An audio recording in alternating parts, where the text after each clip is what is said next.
बड़ा माना जाएगा। तो भगवान ब्रह्मा जी ने कहा कि मैं ऊपर जाऊंगा।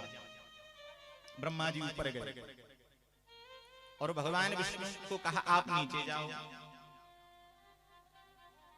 तो भगवान विष्णु नीचे गए तो 7 लोक नाप दिए, अतल, वितल, सुतल, तलातल, रसातल, महातल और पाताल। 7 लोक नीचे नाप दिए, परंतु शिवलिंग का छोर नहीं मिला। बोलो शिवलिंग का कोई छोर है क्या?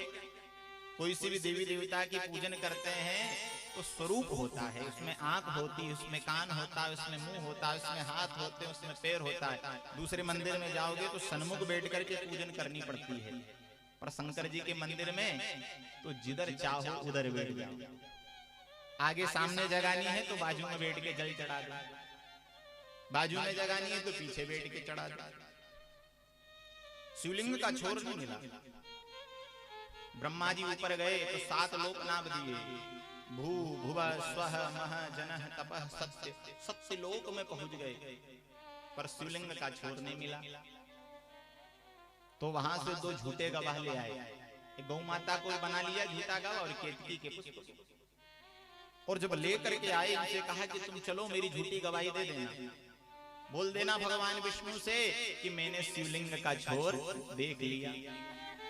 इधर लेकर के आए, भगवान विष्णु भी आए। भगवान विष्णु ने कहा शिवलिंग का छोर देख लिया? बोले हाँ, शिवलिंग का छोर हमें मिल गया। भैरव की जन्म की कथा में सुना रहा हूं, आपको ध्यान से सुनना। आप भैरव अष्टमी भी है।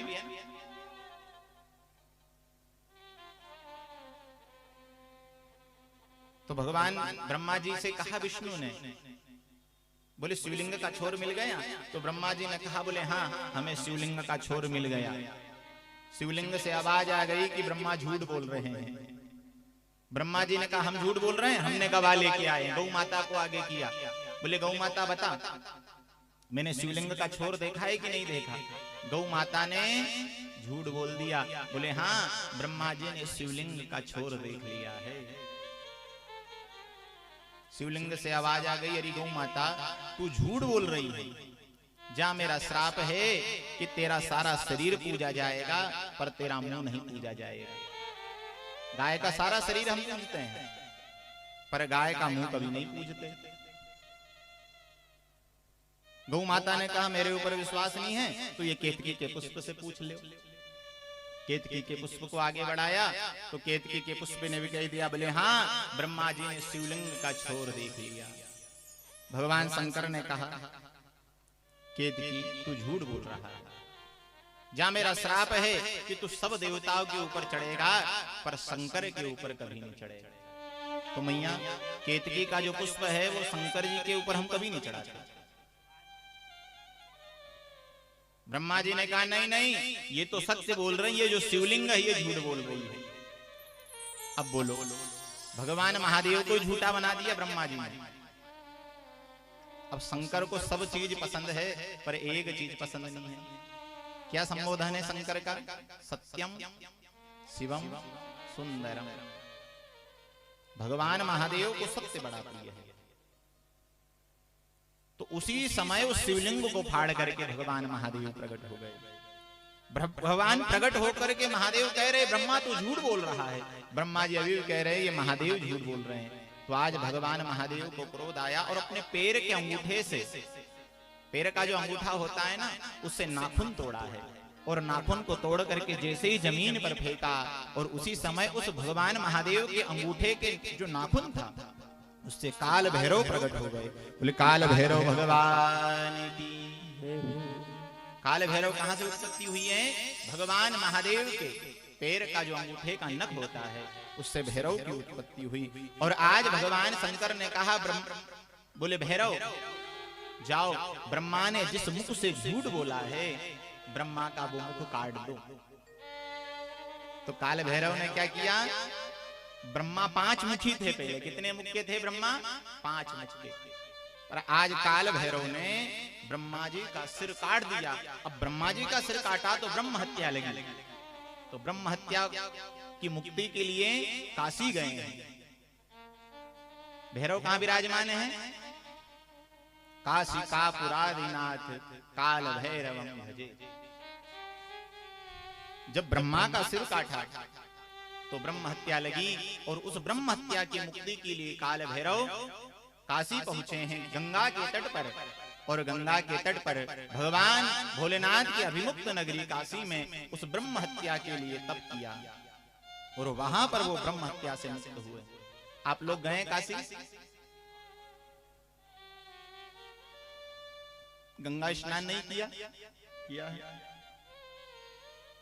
जीवन में गंगा स्नान, नर्मदा स्नान, नर्मदा की परिक्रमा ये होना तो बहुत जरूरी है। नहीं तो हमारे में और वो खुटे से बंधे हुए जानवर में कोई अंतर नहीं है। बोलो, है क्या अंतर? बताओ। कमाना, खाना, कपड़े पहनना, संतान उत्पत्ति करना, ये तो वो जानवर भी कर रहे हैं। पेट अपना वो भी पालन कर रहे हैं। पर कम से कम साल भर में 2, 4, 8 दिन ऐसे निकाला करो कि अलग अलग तीर्थों में जाकर के दर्शन हो जाए। प्रति वर्ष एक तीर्थ में जाओ। तो आज भैरव अष्टमी है, एक बार जोर से जयकारा लगाएंगे भैरव जी महाराज। बोले भैरव जी महाराज की जय हो। अब हम बैठे हैं नर्मदा पुराण की कथा में। नर्मदा पुराण क्या है? बड़े ध्यान से सुनना, क्योंकि ये कथा पहली बार ही सुन रहे हो तो बड़े ध्यान से सुनोगे तो ही समझ आएगी। कथा तो बड़ी रस से भरी हुई है, बड़ा आनंद है इस कथा में। नर्मदा पुराण जो है वो स्कंद पुराण का एक खंड है। क्या है? स्कंद कौन है? स्कंद भगवान भोलेनाथ के बेटा कार्तिकेय। इनकी जो पुराण है स्कंद पुराण, उसमें 81,000 श्लोक हैं। और उसी स्कंद पुराण का एक खंड जिसे हम रेवा खंड कहते हैं, वही नर्मदा पुराण है। नर्मदा की उत्पत्ति कहां से हुई है? नर्मदा की उत्पत्ति अमरकंटक से हुई है, और अमरकंटक से उत्पत्ति हुई है और रेवा सागर में जाकर के मिली है। नर्मदा की पूरी परिक्रमा जो है ना वो 3500 किलोमीटर की है। कितनी? 3500। कभी मौका लगे तो जाना। और नर्मदा के 2 तट हैं, एक तट है दक्षिण तट और एक है उत्तर तट। हम लोग कौन से तट के रहने वाले हैं? आप, हम सब, हम दक्षिण तट पे रहने वाले हैं।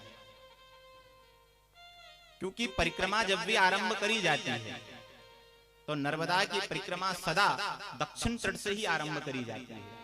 या तो आप अमरकंटक से आरंभ करो, या नेमावर से आरंभ करो, या ओंकारेश्वर से आरंभ करो, इसी दक्षिण तट से आरंभ करी जाती है। और नर्मदा की परिक्रमा का विधान है कि जहां से आरंभ करी जाती है वहीं आकर के पूरी होती है।